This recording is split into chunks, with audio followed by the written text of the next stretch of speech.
ऐकतोय आम्ही. नमस्कार, बोला. माझे ना डॉक्टर, तर पाळी आहे ना माझी. ओके. पाळी माझी व्यवस्थित नाही. येत नाही. तुमचं वय काय? माझं 32 चालू आहे. बर बर. अच्छा, तुमचं काय फॅमिली हिस्ट्री वगैरे, काय मुलं मुली वगैरे? काहीच नाही. बर बर.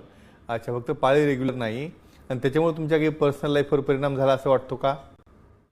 असं वाटतं की मला महिन्याला पाळी येत नाही ना, उशिरा आले की गाठी गाठी जाता मला. बरं, चला नक्कीच सांगूया तुम्हाला याचं कारण काय असतं ते. नक्की. छान प्रश्न, अगदी सामान्य प्रत्येक बरोबर आहे, महिलेच्या बरोबर आहे. मनातील प्रश्न. आणि आणखी ह्या निमित्ताने एक संदेश सांगतो. हो, वय 32 मी का विचारलं? बरोबर. अतिशय कमी वयामध्ये. वयामध्ये ब्लिडिंग झालं हो. की त्या ठिकाणी गर्भाशय काढणे बरोबर. हे एक फॅड बनलेलं आहे. हो, असं नको सांगूया आपण. नक्की.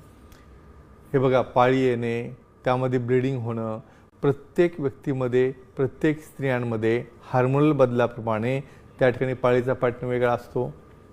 बऱ्याचदा समजा तुम्ही ट्रीटमेंट घेतलेली आहे, ट्रीटमेंट सुरू आहे, हार्मोनल थेरपी चालू आहे, अशा केसेसमध्ये ट्रीटमेंट सुरू असताना तुम्हाला थोडा वेळ देणं आवश्यक असतं.